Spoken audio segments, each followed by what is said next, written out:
مکھی. امام مالک رحمت اللہ تعالی علیہ بیٹھے تھے تو ہارون رشید سے نا مکھی نہیں سنبھالی جا رہی تھی, بار بار مارتا, کئی دفعہ ایک مکھی نہیں پکڑی جاتی, پتہ نہیں کدھر سے نکل جاتی ہے. اس نے بڑا ہی ستایا, کچھ کرنے نہیں دیتی تھی. تو ہارون رشید بس جذبات میں امام مالک سے کہنے لگا, حضور یہ اللہ نے مکھی کیوں پیدا کر دی, معاذ اللہ, اس کی کیا ضرورت تھی؟ تو امام صاحب فرمانے لگے فوراً, ڈرتے نہیں تھے نا بادشاہوں سے وہ لوگ, فوراً فرمانے لگے یہ اللہ نے تیرے جیسے بادشاہوں کا غرور توڑنے کے لیے پیدا کی ہے. اور آخر میں نماز قائم کرنے, زکوٰۃ ادا کرنے, اللہ تعالیٰ کے دامن رحمت کو مضبوطی سے پکڑنے کا بیان فرمایا. اللہ تعالیٰ کی مدد ان چیزوں سے وابستہ ہے. آج ایک سپارہ اور بیان کرنا ہے. اللہ تعالیٰ توفیق عطا فرمائے, اللہ تعالیٰ ہمت عطا فرمائے. ان میں فلاح یافتہ جو کامیاب ہونے والے ایماندار ہیں ان کی صفتیں بیان کی گئیں. فرمایا گیا کہ وہ نمازوں میں خشوع خضوع کرتے ہیں, ہر قسم کی بیہودہ باتوں سے لا تعلقی, زکوٰۃ کی ادائیگی, اپنی پاک دامنی کی حفاظت, امانت اور عہد کی پاسداری اور نمازوں کی پابندی. آخر میں فرمایا گیا کہ ان صفات کے جو حامل اہل ایمان ہیں وہ ہمیشہ جنت میں رہیں گے. آیت نمبر 13 سے انسانی تخلیق کے مدارج کو بیان کیا گیا. پہلے نطفہ, پھر اس کے بعد جمع ہوا خون, پھر گوشت کا لوتھڑا, پھر گوشت اور ہڈیوں پر مشتمل جسم کی تشکیل. اس کے بعد فرمایا یہی خالق و مالک موت کے بعد آخرت میں دوبارہ زندہ کر دے گا. جو ماں کے پیٹ میں صورتیں بناتا ہے نا, قبر سے بھی دوبارہ زندہ کر لے گا. پھر آیت نمبر 27 سے ایک بار پھر حضرت نوح علیہ السلام کی کشتی بنانے کا ذکر ہے. آیت نمبر 33 سے بیان ہوا کہ ہود کی قوم کے کفار, منکرین آخرت اور خوشحال لوگوں نے نبی پر طنز کرتے ہوئے کہا کہ یہ تو ہم جیسے بشر ہیں. اللہ تعالیٰ نے پھر ان کی ہلاکت کا بیان فرمایا, اور پھر اللہ تعالیٰ نے حضرت موسیٰ اور ہارون کی بعثت کا بھی ذکر کیا, اور قوم موسیٰ کی سرکشی جو پچھلے پاروں میں گزر گئی اس کا بھی یہاں اللہ نے دوبارہ ذکر فرمایا. آیت نمبر 52 سے دین اسلام کے ایک ہی دین ہونے, فرقہ بازوں کا اسلام کی وحدت کو پارا پارا کرنے, اور ان کے جو امیر لوگ ہیں ان کے خوش فہمی میں مبتلا ہونے کا بیان بھی فرمایا گیا. آیت نمبر 56 سے فرمایا کہ وہ اہل ایمان جن کے دلوں میں خشیت الہی ہے, جو شرک نہیں کرتے, جو اللہ کی راہ میں عاجزی کے ساتھ خرچ کرتے, اور جنہیں قیامت پر ایمان ہے, وہی لوگ نیکیوں میں جلدی کرتے ہیں اور سبقت کرتے ہیں. آیت نمبر 64 میں کفار کی پکڑ اور اس پر ان کے چلانے کا بیان ہے. اس کا سبب یہ ہے کہ یہ اللہ تعالیٰ کی آیات سے روح گردانی کرتے, تکبر اختیار کر کے قرآن کو افسانہ کہہ کے بکواس کرتے تھے. آیت نمبر 78 سے اللہ تعالیٰ کی نعمتوں کا ذکر ہے کہ اس نے انسان کو سننے کے لیے کان, دیکھنے کے لیے آنکھیں, سمجھنے کے لیے دل عطا کیا. گردش لیل و نہار, زندگی اور موت اسی کے قبضہ و قدرت میں. آیت نمبر 85 سے اللہ تعالیٰ نے استفہامی انداز میں بیان کیا کہ اگر ان منکرین آخرت سے پوچھا جائے کہ زمین اور ان کے خزانوں کا مالک کون ہے, 7 آسمانوں عرش عظیم کا مالک اللہ, ہر چیز کی بادشاہت کس کے قبضے میں ہے؟ اللہ کے, جس کے مقابل کوئی نہیں, وہ کون ہے؟ اللہ. تو ہر سوال کے جواب میں کہیں گے اللہ. تو پھر آپ ان سے پوچھئے کہ کیا تم سحر زدہ ہو, تم پر جادو ہو گیا؟ پھر اس مالک و ملک پر ایمان کیوں نہیں لاتے, اس کے احکام کو تسلیم کیوں نہیں کرتے؟ آیت نمبر 91 سے بیان ہوا کہ اللہ کی کوئی اولاد نہیں, اس کے سوا کوئی عبادت کا مستحق نہیں ہے. اگر ایسا ہوتا کہ ایک سے زیادہ خدا ہوتے تو ہر ایک اپنے لشکروں کو لے کر دوسرے پر غلبہ پانے کی کوشش کرتا. حالانکہ اللہ وحدہ لا شریک کے اقتدار کو چیلنج کرنے والا کوئی نہیں. اللہ اکبر. سورت کے آخر میں بیان فرمایا کہ انسان کو بے مقصد پیدا نہیں کیا اور اللہ کی بارگاہ میں آخری جواب دہی کے لیے لوٹ کر جانا ہے. آیت نمبر 96 میں برائی کو اچھائی سے دفع کرنے کا بیان ہے. اس کے بعد اپنے حبیب مکرم صلی اللہ علیہ وسلم کے ذریعے اللہ تعالیٰ کے بندوں کو ہر قسم کے شیطان کے شر سے پناہ دینے کا طریقہ تعلیم فرمایا. آیت نمبر 99 سے کفار کی موت کے وقت کی ندامت اور ان کے دنیا میں واپس جا کر نیک عمل کرنے جیسی ناممکنہ باتوں کی تمنا کرنے کا بیان بھی ہے. آیت نمبر 101 سے قیامت کے دن تمام رشتوں کے ختم ہونے اور اعمال کے سبب نجات ہونے کا ذکر ہے. آیت نمبر 106 سے اللہ تعالیٰ کی ایجاد کو جھٹلانے والوں کی گفتگو کہ ہماری بدبختی نے ہم کو گمراہ کیا، اور اگر ایک بار ہم نکل گئے تو دوبارہ لوٹ کر نافرمانی نہ کرنے کا بیان ہے۔ اللہ تعالیٰ فرمائے گا پھٹکارے ہوئے پڑے رہو اس میں اور میرے ساتھ بات نہ کرو۔ تم دنیا میں مومن بندوں کا مذاق اڑاتے تھے اور وہ یہ دعا پڑھتے تھے۔ کافر مذاق اڑاتے تھے اور مومن کہتے ربنا آمنا، اے اللہ ہم تجھ پر ایمان لائے، فاغفر لنا ذنوبنا، ہمارے گناہوں کو بخش دے، ورحمنا، اور ہم پر رحم فرما، وانت خیر الراحمین، تو سب سے بڑھ کر رحم کرنے والا ہے۔ ان کو ان کے صبر کا بدلہ کامیابی کی صورت میں ملا۔ آیت نمبر 112 میں فرمایا کہ جب ان سے زمین پر گزاری ہوئی مدت کے بارے میں پوچھا جائے گا تو یہ کہیں گے ایک دن یا دن کا کچھ حصہ گزارا۔ آخری آیت میں امت محمدیہ صلی اللہ علیہ وسلم کو استغفار کرنے اور رحم کی دعا مانگنے کا حکم ہے، جو کہ یہ آیت ہے رب اغفر وارحم وانت خیر الراحمین۔ فرمایا یہ دعا مانگا کرو، رب اغفر وارحم وانت خیر الراحمین۔ پھر اس سے آگے سورۃ نور شروع ہو جاتی ہے۔ سورہ نور میں اللہ تعالیٰ نے خانگی اور معاشرتی احکام کو بیان کیا ہے۔ ابتدائی آیات میں زنا کرنے والے غیر شادی شدہ مرد اور عورت کی سزا کو بیان کیا کہ ان کی سزا 100 کوڑے ہیں جو غیر شادی شدہ ہو، اور صاحبان اقتدار اہل ایمان کو کہا گیا کہ تمہیں اس سزا کے نفاذ میں ان پر رحم نہیں چاہیے۔ حکمرانوں کو حکم ہے جب کوڑے مارنے ہیں زانی کو تو پھر رحم، ہاں یہ بھی دین ہے، دین نافذ کرنا پڑتا ہے۔ اور ہمارے یہاں نا بڑی اب ویڈیو آتی ہیں کہ وہ جی بچے رو پڑے جی بکری ذبح ہونے لگی نا جب، تو میں نے کہا یہ قوم جہاد کرے گی جو بکریوں کے ذبح ہونے پہ رو رہی ہے، اور وہ ویڈیو بنا رہا ہے ابا دیکھو میرے بچے کا بکرے سے کتنا پیار ہے۔ خدا کے بندے خیال کریں، جذبہ جہاد ہے، شوق ہے، جب دین نافذ کرنا ہے تو فرمایا پھر تم نے رحم والے جذبات نہیں رکھنے، اس کو یاد کر رکھیں، اور تمہاری ایک جماعت اس سزا کے نفاذ کے وقت موجود ہو۔ یہ تو ہے نا غیر شادی، اور شادی شدہ کی سزا کیا ہے؟ اس کو یعنی اتنے روڑے مارے جائیں گے کہ وہ ماری جائے کہ ابھی بھی یہ باز نہیں آیا۔ اللہ تعالیٰ سمجھنے کی توفیق دے۔ آیت نمبر 4 سے بیان کیا گیا کہ جو لوگ پاک دامن عورتوں پر زنا کی تہمت لگائیں پھر اس کے ثبوت میں 4 گواہ پیش نہ کر سکیں، سنو اللہ کا قرآن، ایسے ہی بیٹھ کے کہہ دیتے ہیں فلاں بی بی ایسی ہے تو فلاں بی بی ایسی ہے، شرم نہیں آتی بہو بیٹیوں کے بارے میں معاذ اللہ لوگ باتیں کرتے ہیں؟ غور کریں قرآن کیا کہتا ہے۔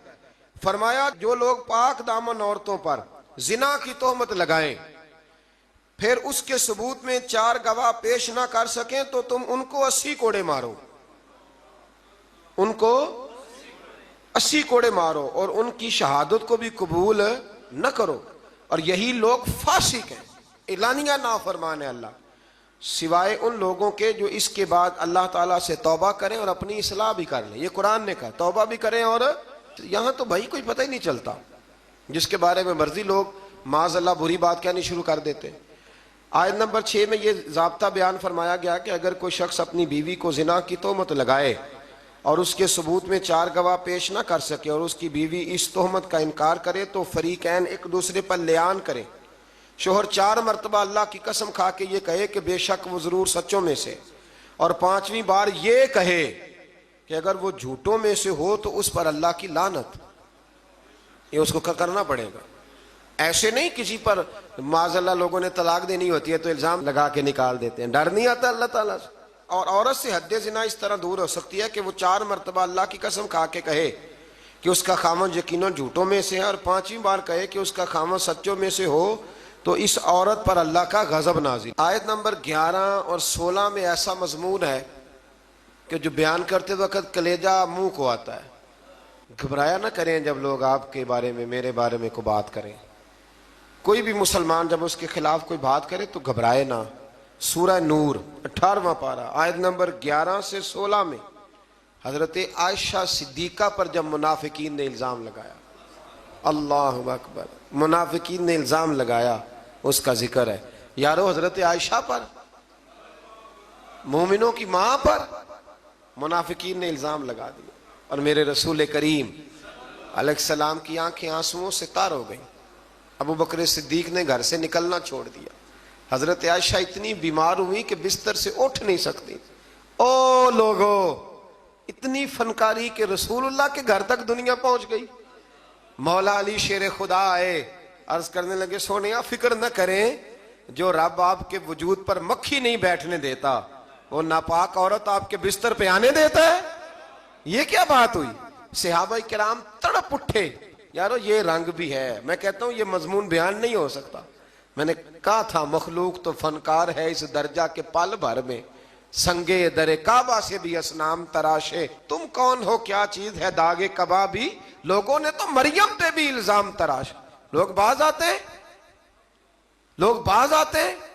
پھر حضرت عمر فاروق اٹھے اور کہا ھذا بہتان عظیم، یہ چھوٹا الزام نہیں، یہ بڑا الزام.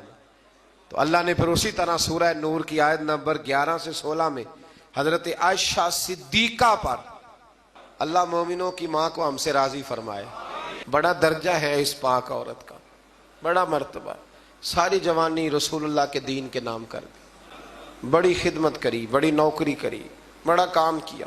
حضرت مجدد الفسانی رحمت اللہ علیہ فرماتے ہیں جب میں حضور کے لیے سال ثواب کرتا نا، وہ چیز پکاتا ختم شریف، تو میں حضور کے اہل بیت کو صحابہ کئیوں کے نام لیتا، کئیوں کے نہ لیتا، سب کے لیے بھی نہیں جاتے.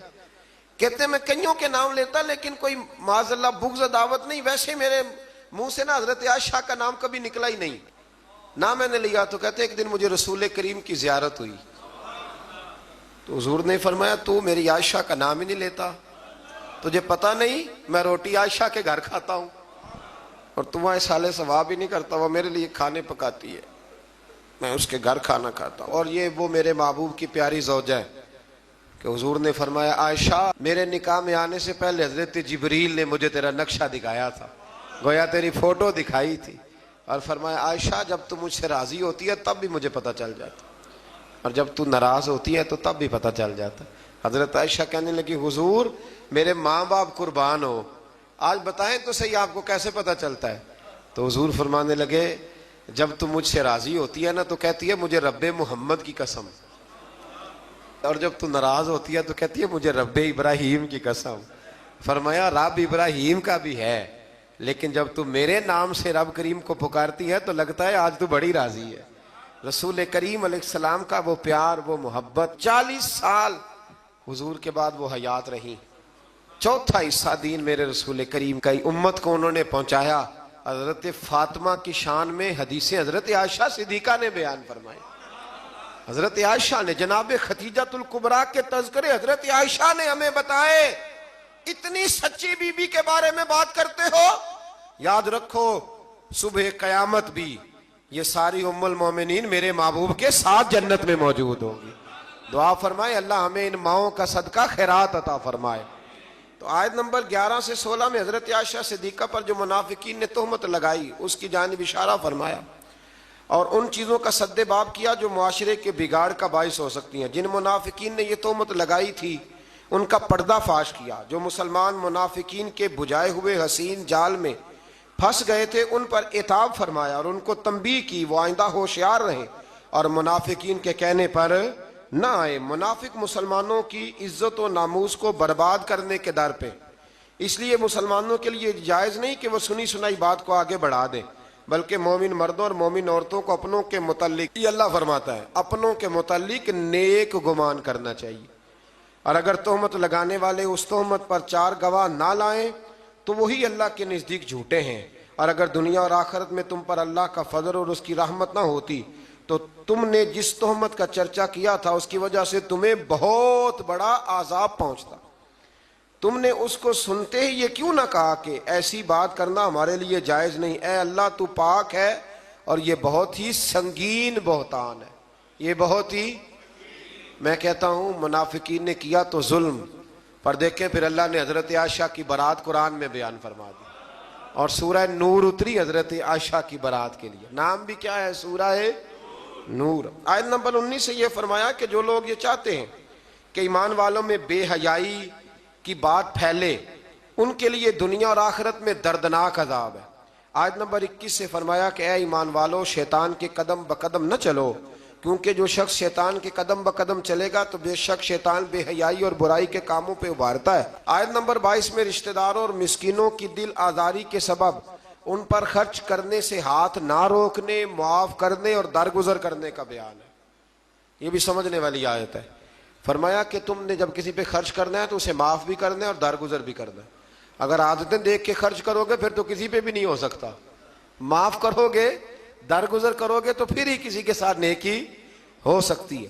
آیت نمبر 23 سے پاک دامن بے خبر ایمان والی عورتوں پر بدکاری کی تہمت لگانے والوں کے لیے دنیا اور آخرت میں لعنت اور بہت بڑے عذاب کا بیان ہوا، جس دن ان کے خلاف ان کی زبانیں، ان کے ہاتھ، ان کے پاؤں گواہی دیں گے کہ وہ دنیا میں کیا کرتے رہے۔ اس دن اللہ تعالیٰ کے حق اور انصاف کے ساتھ ان کو پورا بدلہ دے گا۔ آپ ایک بات سمجھ رہے ہیں ان آیات میں؟ مرد پر الزام لگانے کی بات ہی کوئی نہیں ہو رہی۔ اس کا مطلب ہے دنیا میں زیادہ الزام زنا کا کس پہ لگتا ہے؟ اللہ تعالیٰ توفیق عطا فرمائے۔ ہے نا عجیب بات؟ وہ میرے پاس ایک صاحب آیا کرتے تھے تو انہوں نے پسند کی شادی کی ہوئی ہے۔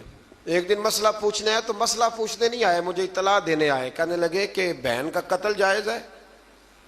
میں نے کہا، اور بڑے سٹائل سے، خون خار آنکھوں سے۔ میں نے کہا کیوں جی؟ کہنے لگے جی اگر وہ غلط ہو جائے تو مار نہیں دینی چاہیے۔ میں نے کہا کیا غلط ہوئی ہے، کیا اس نے کیا؟ کہنے لگے وہ کہتی ہے مرضی سے شادی کروں گی۔ تو میں نے کہا ٹھیک ہے، وہ اگر غلط جگہ پہ اصرار کر رہی ہے تو ٹھیک نہیں، لیکن آپ کے لیے قتل تو پھر بھی جائز نہ رہا۔ ہاں اگر کوئی بہت بڑی غلط بات کرے تو اس کی کچھ نہ کچھ سزا ہے، لیکن یہ جو انداز ہے۔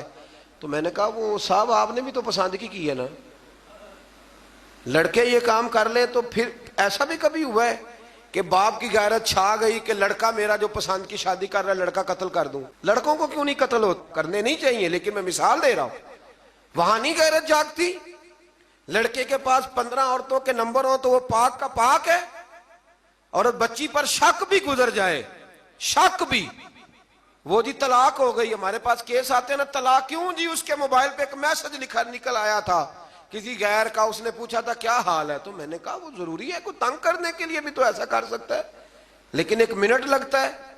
تھوڑا سا ڈرنا چاہیے اللہ تعالیٰ سے، تھوڑا خیال کرنا چاہیے۔ اس کا مطلب ہے زیادہ تہمت عورتوں پہ لگتی ہے۔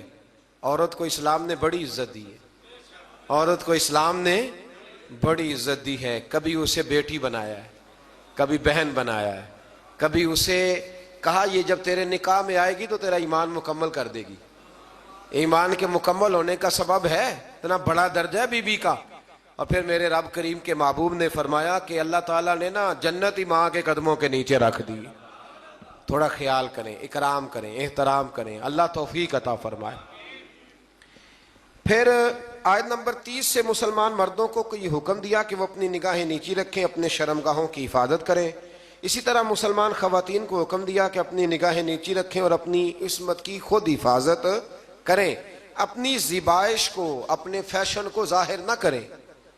اپنی زیب و زینت دکھانی ہو تو صرف اپنے خاوند کو دکھائیں، یہ اللہ نے منع کر دیا۔ اور جسم کے جس حصے کا پردہ ممکن ہو جیسے ہاتھ اور پیر، ان کے سوا باقی جسم کو ڈھانپ کر رکھیں اور اپنے گریبانوں کو دوپٹوں سے چھپائے رکھیں، یہ اللہ قرآن میں فرما رہا ہے۔ اور اپنے خاوند اور اپنے محارم یعنی جن سے نکاح نہیں ہو سکتا، جیسے بھائی ہے، بیٹا ہے، باپ ہے، اور اپنے نوکروں اور کم اور ناسمجھ بچوں کے سوا اپنے بناؤ سنگار کو کسی کے سامنے ظاہر نہ کریں، اور زمین پر زور سے پاؤں مار کے نہ چلیں۔ عورتوں کو حکم مل رہا ہے، عورتیں توجہ کریں، تاکہ ان کی پوشیدہ زیب و زینت ظاہر نہ ہو، اور ان تمام برائیوں سے اللہ کی بارگاہ میں توبہ کرنے پر کامیابی ہے۔ آیت نمبر 32 سے فرمایا کہ تم اپنے بے نکاح مردوں اور عورتوں کا نکاح کر دو، اور اپنے باصلاحیت غلاموں اور باندیوں کا، اگر وہ فقیر ہوں تو اللہ ان کو اپنے فضل سے غنی کر دے گا۔ جو لوگ نکاح کی گنجائش نہیں رکھتے وہ اپنی عفت اور پاکیزگی برقرار رکھیں، حتیٰ کہ اللہ تعالیٰ انہیں اپنے فضل سے غنی کر دے۔ اللہ تو فرما رہا ہے نکاح کر دو غنی ہو جاؤ گے۔ تو ابا جی کہتے ہیں جنی دیر تکر پیراں تے نہ کھلوتا اگر کتے کھلا دیئے، یہ عجیب بات ہے نا جی، وہ پیراں تے پتہ نہیں اس نے کب کھڑے ہونا ہے۔ آپ بچوں کی شادیاں جلدی کریں تاکہ بہت سارے گناہوں کا دروازہ ویسے ہی بند ہو۔ آیت نمبر 35 میں فرمایا اللہ آسمانوں اور زمینوں کا نور ہے، پھر اس نور کی وضاحت بھی بیان کی۔ آیت نمبر 37 سے اللہ تعالیٰ نے اپنے گھروں میں اللہ کا ذکر کرنے پر ان مسلمانوں کی تعریف کی جن کو تجارت اور خرید و فروخت اللہ کے ذکر کرنے، نماز پڑھنے اور زکوٰۃ ادا کرنے سے غافل نہیں کرتی۔ وہ اس دن سے ڈرتے ہیں جس میں دل اور آنکھیں الٹ پلٹ ہو جائیں گی. اللہ نے تعریف کی ہے, فرمایا کاروبار بھی پورا کرتے ہیں, میری عبادت بھی صحیح کرتے ہیں, زکوٰۃ بھی وقت پہ دیتے ہیں. ہم یہ کہتے ہیں کہ نہیں سارا کچھ چھوڑیں گے تو عبادت ہوگی. اللہ نے تعریف کی, فرمایا ڈیوٹیاں بھی کرتے ہیں اور رب بھی. آیت نمبر 39 میں کافروں کے اعمال کی مثال کو اس طرح بیان کیا گیا کہ وہ زمین میں چمکتی ہوئی اس ریت کی طرح ہے جس کو پیاسا دور سے پانی گمان کرتا ہے.